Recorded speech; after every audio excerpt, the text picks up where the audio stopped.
Sir Mir Hossain স্যারের কাছে যাব যে স্যার ইন্স্যুরেন্স ক্যারিয়ারে কিভাবে আপনার যাত্রা শুরু হয়? স্যার এই বিষয়ে আমাদের কিছু বলবেন। জি, ধন্যবাদ জনাব মাহমুদুল ইসলাম। আজকের এই সুন্দর একটি প্রোগ্রামের মাধ্যমে ইন্স্যুরেন্সের দীর্ঘ প্রায় 25 বছর চলছে এই ক্যারিয়ারে। তো আজকে প্রথম একটি সুন্দর অনুষ্ঠানের মাধ্যমে ক্যারিয়ার আলাপন, যেখানে এই অগ্রগতি অনলাইন টিভির মাধ্যমে আজকে যে সুযোগ পেয়েছি, আমি এই জন্য এই জনাব মাহমুদুল ইসলামকে আন্তরিক ধন্যবাদ জানাচ্ছি যে আজকে নিজের বিগত 25 বছরের অনেক অভিজ্ঞতা, অনেক কিছু এখানে শেয়ার করার সুযোগ পাচ্ছি এবং এখান থেকে আমাদের পরবর্তী প্রজন্ম যারা ইন্স্যুরেন্স সেক্টরে আসবে তারা এখানে অনেক কিছু শেখার সুযোগ পাবে এবং পাশাপাশি আমাদের অবহেলিত এই সেক্টরকে আরো বেশি এগিয়ে নেওয়ার সুযোগ তৈরি হবে। যেহেতু আমি নিজে ইন্স্যুরেন্স ক্যারিয়ারের প্রায় দীর্ঘ পথ পাড়ি দিয়েছি, তো যেহেতু 2000 সালের অক্টোবরের 1 তারিখ থেকে আমি এই ইন্ডাস্ট্রিতে আমার আগমন। তার আগে আমি জুন মাসের দিকে বিশেষ করে আমি আমার ছাত্র জীবন থেকে, স্কুল জীবন থেকে ইসলামিক বিভিন্ন বিষয়ে আমার কিছু কৌতূহল ছিল, জিজ্ঞাসা ছিল। কোরআন এবং হাদিসের দৃষ্টিকোণ থেকে আমি যতটুকু অধ্যয়ন করেছি, জেনেছি, আসলে যেহেতু ইসলাম হলো কমপ্লিট কোড অফ লাইফ, ইসলাম হলো পরিপূর্ণ জীবন ব্যবস্থা, তো ইন্স্যুরেন্স সম্পর্কে একটা নেগেটিভ ধারণা সবসময় ছিল।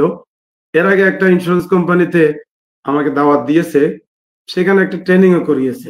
তো তারা বললেন সেটা ইসলামী ইন্স্যুরেন্স। সেটা ইসলামী ইন্স্যুরেন্স বলে আমাকে যখন ইনভাইট করলো, করার পর আমি দেখি সেখানে একজন ইনচার্জ আছেন, তিনি একজন হিন্দু ব্যক্তি। তখন আমি, যিনি আমাকে ইনভাইট করেছেন, আমি জিজ্ঞেস করলাম এটা যদি ইসলামী ইন্স্যুরেন্স হয়ে থাকে তাহলে হিন্দু ব্যক্তি কিভাবে এটার ইনচার্জ হয়।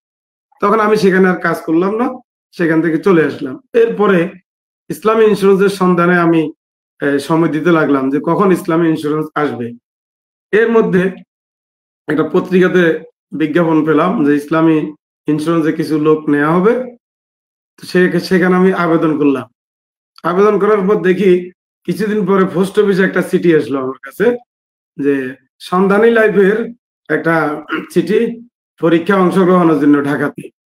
তখন দেখলাম যে না, সেটাও ইসলামী না, সেখানে আমি গেলাম না। এর কিছুদিন পরে ফারিস ইসলামী লাইফ ইন্স্যুরেন্স নামক একটা কোম্পানি আমাদের দেশে অনুমোদন হয়। একজন আলেম মাওলানা জাফর উদ্দিন, যিনি বর্তমানে ইন্ডাস্ট্রিতে নেই, তার মাধ্যমে এই ইন্স্যুরেন্সের আমি ইনফরমেশন পেয়েছি। পাওয়ার পরে তখন ফারিস ইসলামী লাইফ সম্পর্কে জানার জন্য তখন আমি চট্টগ্রামের মিরেশ্বর অফিসে যাই। যাওয়ার পরে ওনাদের কাছ থেকে এই প্রতিষ্ঠান সম্পর্কে জেনেছি। জানার পরে এই প্রতিষ্ঠানে যারা শরিয়া বোর্ডে ছিলেন, যারা মালিক পক্ষে ছিলেন, তাদের সম্পর্কে জানলাম। জানার পরে আমি 3 মাসের একটা সময় নিলাম যে না, আমি আসলে সত্যিকার অর্থে ইন্স্যুরেন্সে কাজ করব কিনা। এই জন্য আমার একটু সময় প্রয়োজন। যেহেতু আমার এই কিউরিসিটিটা কেন সৃষ্টি হয়েছে, তার কারণ হলো আমার একটা টার্গেট হলো আমি যেই কাজটাই করব সেটা যাতে মানুষের কল্যাণের জন্য হয়, যে আমি কোন কাজটা করতে পারি। তো তার প্রেক্ষিতে আমি ইসলামী ইন্স্যুরেন্সটাকে আমি বাছাই করলাম। তো বাছাই করার ক্ষেত্রে আমি তখন শরিয়া বোর্ডে ছিলেন আমাদের মরহুম মাওলানা ওবায়দুল হক চেয়ারম্যান, তারপরে ছিলেন আমাদের শাহ আব্দুল হান্নান, যিনি ইতিমধ্যে মৃত্যুবরণ করেছেন এবং ইসলামী ব্যাংকের চেয়ারম্যান ছিলেন। এরপরে আপনার আমাদের এই তখনকার প্রতিষ্ঠানের শরিয়া বোর্ডে ছিলেন ব্যারিস্টার আব্দুর রাজ্জাক। তা আমি 3 মাসের সময় নিয়ে এই 3 জনের সাথে যোগাযোগ করার চেষ্টা করলাম। এর মধ্যে তখন ইসলামী ব্যাংকের চেয়ারম্যান ছিলেন মরহুম শাহ আব্দুল হান্নান, যিনি সাবেক অর্থ মন্ত্রণালয়ের সচিব ছিলেন। তো তার কাছে আমি ইসলামী ব্যাংকে একটা চিঠি লিখলাম, প্রায় 4 পৃষ্ঠার একটা চিঠি। চিঠি লেখার পরে আমি দেখলাম উনি আফটার 1 উইক, 1 সপ্তাহ পরে আমার কাছে চিঠির উত্তর আসে পোস্ট অফিসে। তো আমি যে প্রশ্নগুলো ওনাকে 4 পৃষ্ঠায় করেছি, তিনি 4 লাইনে আমাকে উত্তর দিয়েছেন। আলহামদুলিল্লাহ, উনার উত্তরটা পেয়ে আমি খুব উৎসাহ বোধ করি কাজ করার জন্য। এরপরে ব্যারিস্টার আব্দুল রাজ্জাক ছিলেন তখন শরিয়া বোর্ডে, তার সাথে আমি ফোনে কথা বলি।